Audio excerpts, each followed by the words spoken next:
Mesdames et messieurs, bonjour et bienvenue à cette édition dont voici le sommaire.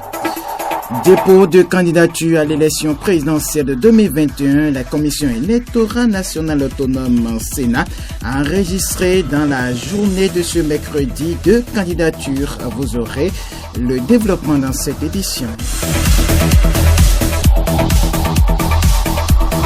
Et puis aujourd'hui, le monde entier célèbre la journée mondiale de lutte contre le cancer par la communauté internationale avec l'appui de l'Organisation mondiale de la santé. Et puis hors de nos frontières en République démocratique du Congo, les violences et attaques se multiplient dans l'est du pays. Ainsi se présentent les grandes lignes de cette édition. La partie technique, Joël Avossez-vous au micro, à nos avis, à vos avis.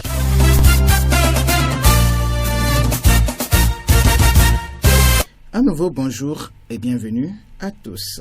Dépôt de candidature à l'élection présidentielle de 2021, la Commission électorale nationale autonome a enregistré dans la journée de ce mercredi 2 candidatures. Il s'agit du duo du parti de l'opposition FCBE et d'un pasteur avec son colistier. Démarré depuis le lundi, le dépôt des dossiers de candidature dans le cadre de l'élection présidentielle d'avril 2021 suit son cours à la Sénat. Ce mercredi, la Commission électorale nationale autonome a enregistré la candidature de deux duos. Tour à tour, le parti FCBE et le duo pastoral ont défilé devant l'équipe installée par la Sénat à cet effet. Dans la même journée de ce mercredi, le révérend Victorin Denon Woyama, alias pasteur du Bénin, s'était conformé aux exigences de la loi afin de participer au scrutin électoral du 11 avril. Au siège de la Sénat, il était accompagné de son colistier révérend Florentin Dovonou. Rappelons que les potentiels candidats ont jusqu'à 0 heure ce jeudi pour la déclaration de leur candidature à l'élection présidentielle du 11 avril 2021. Une autre actualité dans cette édition. Célébration ce jeudi de la journée mondiale de lutte contre le cancer par la communauté internationale avec l'appui de l'Organisation mondiale de la santé, OMS. L'édition de cette année marque l'aboutissement de la campagne de 3 ans dont le thème est « Je suis et je vais » qui vise à dissiper la peur entourant le cancer, à mieux appréhender cette maladie et à modifier les comportements et les attitudes. Ces 20 dernières années, le nombre de nouveaux cas de cancer a plus que doublé dans la région africaine, passant de 338 000 cas notifiés en 2002 à environ 846 000 cas notifiés en 2020. Les cancers les plus récurrents sont le cancer du sein, le cancer du col de l'utérus, le cancer de la prostate, le cancer de l'intestin, le cancer du côlon, le cancer du rectum et le cancer du foie. Et puis, donc, les facteurs de risque associés au cancer comprennent donc le vieillissement et les antécédents familiaux, la consommation de tabac et d'alcool, une alimentation riche en sucre, en sel et en matières grasses, le manque d'exercice physique, le surpoids et l'exposition à certains produits chimiques, l'ingérence de l'industrie par la promotion et la commercialisation des produits connus comme étant cancérigènes. Suivant le micro-trottoir fait à cet effet. Pour savoir qu'une femme souffre du cancer du sein, il faut que la femme prenne l'habitude à tout moment de palper ses seins. Elle peut palper le premier sein, supposons que si c'est le sein gauche, maintenant elle va mettre la main à la tête et la main droite va palper le sein, cadran par cadran, en cherchant de nodules dans le sein. C'est la présence de nodules dans le sein qui nous amène à commencer par parler du cancer du sein. Au préalable, il faut savoir d'abord qu'il y a déjà de nodules dans le sein avant de faire les examens complémentaires. Sans avoir de nodules dans le sein, on ne peut pas parler de cancer du sein. C'est après avoir diagnostiqué qu'il y a de nodules dans le sein qu'on ira faire les autres examens pour savoir si c'est le cancer. À l'instant, Pascaline Sokro-Mpatin, sage-femme, elle parle de comment savoir gérer donc le cancer du sein. Toute femme, quel que soit l'âge, prendra toujours la peine de chercher les nodules de sein dans chaque sein, tel que j'ai dit. La manière dont on palpe, je l'ai dit au préalable. Donc, il faut toujours palper les seins pour voir s'il y a de nodules. S'il y a de nodules là, ne restez pas à la maison pour dire que demain j'irai voir l'agent de santé, je n'ai pas le temps. Si tu n'as pas le temps, la maladie va évoluer. Si le nodule reste là longtemps, c'est ça qui amène le cancer du sein. Dans la plupart des pays africains, les communautés peinent à accéder aux services de dépistage et de détection précoce de diagnostic du cancer. Par exemple, seulement 1% des enfants africains atteints de cancer survivent à cette maladie. Une autre information dans cette édition, Conseil des ministres ce mercredi, sous la présidence du chef de l'État, Patrice Talon, plusieurs décisions ont été prises. Il s'agit de la contractualisation pour la mise en œuvre de mesures urgentes de soutien à un agropastoralisme apaisé au titre de la campagne de transhumance nationale 2020-2021. Suivant le point avec Sylvain Kossi-Béou. Compte rendu du Conseil des ministres s'est tenu le mercredi 3 février 2021 au Palais de la République. Au cours de cette séance, plusieurs décisions ont été prises. Il s'agit entre autres de l'adoption du décret portant fixation des valeurs limites d'exposition aux champs électriques, magnétiques et électromagnétiques ainsi que des modalités de contrôle et d'inspection des équipements et installations radioélectriques, de la nomination des membres du Conseil d'administration du service d'aide médicale d'urgence du Bénin. Il a également été question de l'approbation du document de politique nationale de gestion des changements climatiques, la réalisation d'une mission de relevé d'état des lieux et de diagnostic pour des travaux de rénovation des principales infrastructures administratives situées le long de l'avenue Jean-Paul II à Cotonou. Le ministre de la Communication et de la Poste, porte-parole du gouvernement, Alain Oronla, apporte des précisions. En vue d'optimiser les travaux en cours autour du boulevard de la Marina, il est envisagé, entre autres, la rénovation des bâtiments abritant le palais de justice, la cour d'appel, les tours administratives, le ministère des Affaires étrangères et de la coopération, le ministère de l'Industrie et du Commerce, le ministère du Plan et du Développement, le ministère de l'Économie et des Finances, la Direction générale du Trésor et de la comptabilité publique. Le relevé de l'état des lieux ainsi que le diagnostic dont ils feront l'objet permettront d'intervenir au plan architectural en vue d'une harmonisation globale avec les nouvelles infrastructures en cours de réalisation dans la zone, sans compter la prise en compte des améliorations attendues au niveau de la consommation en énergie électrique. Au titre des mesures individuelles au ministère des Infrastructures et des Transports, Alonando Wilfried Adissin est nommé directeur général de la Société des aéroports du Bénin. Cotonou, Sylvain Béou pour RTU. 38e édition, session ordinaire du Conseil exécutif de la Cour africaine des droits de l'homme et des peuples à Addis Abeba. Le Bénin a proposé la modification du règlement intérieur de cette Cour de l'Union africaine. C'était par le biais du ministre Aurélien Agbetossi des Affaires étrangères.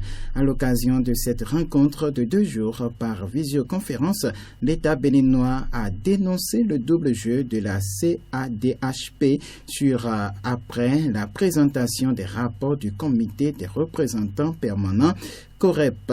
Dans son discours, le ministre Agbenonsi a rappelé que le Conseil exécutif, au cours de sa 33e session ordinaire en 2018, a demandé à la Cour de tenir compte dans ses rapports d'activité des commentaires et des réponses fournies par les États membres en ce qui concerne la non-exécution alléguée de ces ordonnances.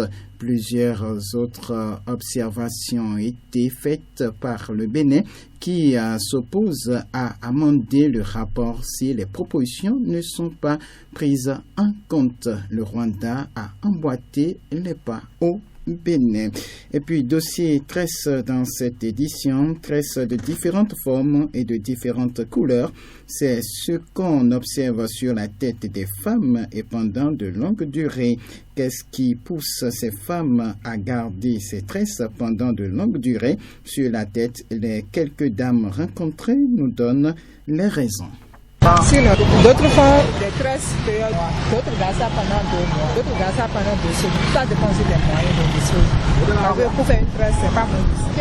Chaque 2 semaines, tu peux changer. Donc ça dépend nécessairement. J'ignore les maladies que ça peut causer, mais si ça dure trop, ça peut avoir des conséquences. Parce que les mèches là, on ignore souvent l'origine.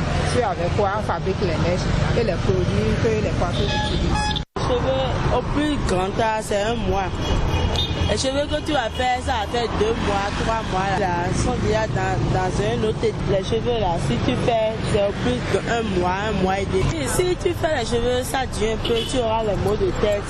Toi aussi, tu vas savoir s'il y a des cheveux. Une cheveu, il fait 3 mois aussi là-dedans, et tu vas sentir à l'odeur. Ça sent. Si c'est trop, c'est 1 mois. À peine 2 semaines, 3 semaines. Tresse sur la tête est d'abord économique parce que ça fait trop dépenser. Si on fait tout le calcul, ça devient important. Bon, on ne peut pas dépenser une fortune pour enlever du jour au lendemain. Donc il faut garder et tirer le meilleur profit avant de l'enlever. Maintenant, si on garde trop, les conséquences, ça sent. Si on n'entretient pas, surtout si c'est en période de chaleur, les transpirations font que ça sent dedans. Maintenant, ça gratte, ça fait des pellicules sur la tête. On a aussi des chutes à l'avant des cheveux. Ça sent aussi si on ne lave pas là. Ça peut sentir. Et ça indispose ton voisin. Donc pour les dames, surtout les femmes mariées, ça fait objet de dispute entre les membres du couple, quoi. Ce que moi je fais d'habitude, c'est 1 mois. Quand la tresse est bien faite, et que ce n'est pas en période de chaleur, moi je vais jusqu'à 1 mois et demi. Malgré leurs raisons, les hommes dénoncent les odeurs de ces tresses à longue durée. Ça donne nous l'odeur qu'on ne peut pas le sentir encore. On invite nos chères femmes ou bien nos jeunes filles de s'occuper de leurs cheveux, d'être pendant dans 15 jours, ils peuvent se refaire une autre, de bien nettoyer, que ça serait propre. Elle se fait tresser par les mèches, mais elles n'ont plus les moyens d'entre les mèches. Des fois, on remarque que ça sent ça, des odeurs nauséabondes. Des fois, quand vous vous couchez, leurs cheveux commencent par sentir. Et nous qui sommes hommes, nous sommes obligés de détourner nos nez à côté pour pouvoir respirer de l'air pur. Bon, d'habitude, quand on s'approche de ces genres de personnes, on a tendance à avoir des odeurs nauséabondes qui se dégagent de leurs cheveux. Et en quelque sorte, le CO2, le dioxyde de carbone. Et je vois que à la longue, même quand elles ont ces choses-là, il y a des dépôts qu'on voit qui engendrent les fissures de leur chevelure et la coiffure finalement finit par perdre sa forme. Si ces femmes gardent les tresses pendant de longues durées, tout porte à croire que certainement ces tresses subissent des traitements. Maîtresse Coiffure nous explique en quoi consistent les traitements des cheveux. Si on veut traiter, quelqu'un arrive chez la coiffeuse et la coiffeuse les aide à les traiter leurs cheveux. L'eau tiède mélangée avec omo, laver ça correctement. Certaines personnes n'aiment pas omo. On mélange ça avec 2000 ans, laver ça correctement, rincer avec de l'eau et après avoir fini faire ça, on va sécher ça. Et si on sait ça et on met l'accord à huile dedans et ça va commencer par briller. On sait pas tous les cheveux qu'on lave ça. Surtout si quelqu'un fait gel par exemple comme ça, non, elle ne peut jamais laver ça en gardant pendant 1 semaine ou bien 3 jours, 4 jours là. Elle cherche à laver ça avec l'eau tiède et rincer correctement et c'est fini. Bon, une bonne femme qui a un peu de l'argent peut garder ses cheveux pendant 3 semaines. Toutefois, au-delà d'un quelconque traitement, la longue durée de ces tresses sur la tête pose sûrement des problèmes. La maîtresse coiffeuse nous expose quelques-uns et propose des solutions. Agir tellement sur la tête, ça nous la donne en bonne santé. Elle peut avoir les maux de tête, elle peut avoir la tête, elle peut gratter la tête pendant longtemps. Elle cherche à défaire ses cheveux. Si elle ne défait pas, si elle a gardé longtemps, ça sent correctement. Si tu passes à côté d'elle là, ça ne sent pas. Je voulais donner une bonne conseil à mes soeurs et à mes mamans que si intéressant, si ça fait 2 semaines, 3 semaines, de chercher à savoir comment d'aller se défaire ses cheveux et ou bien aller laver ça, sinon ça va les rendre malades. Louise Nyaoui, sage-femme au centre de santé Boycon 2, nous donne son avis sur le sujet. L'impact sur la santé d'une femme qui garde les tresses pendant 3 mois. La tête, là, ça doit respirer, il y a les pores. La tête doit respirer, la tête doit recevoir de l'air naturel. Ces tresses-là qu'on garde, des fois d'autres ne lavent pas. N'ont pas les moyens d'aller laver ça, elles s'occupent de leurs activités, de leur va-et-vient.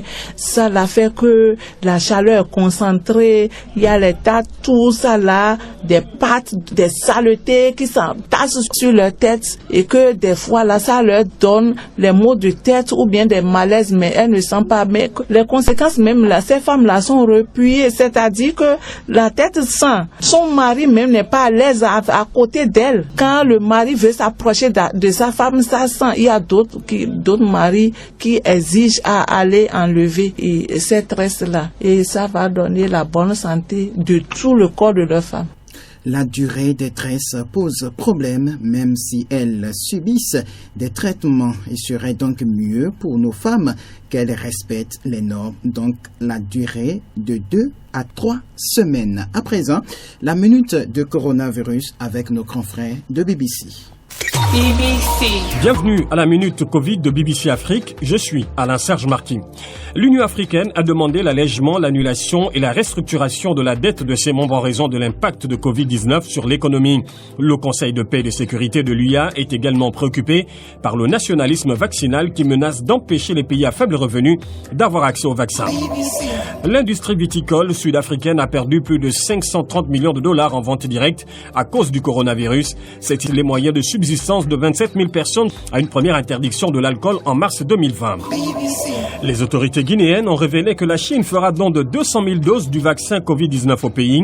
Cependant, le ministre des Affaires étrangères, Ibrahima Kaba, a déclaré que le type de vaccin et la date de son arrivée sont encore inconnus. La pandémie du nouveau coronavirus a fait au moins 2,25 millions de morts dans le monde. Merci d'avoir suivi la Minute Covid de BBC Afrique et sur bbcafrique.com.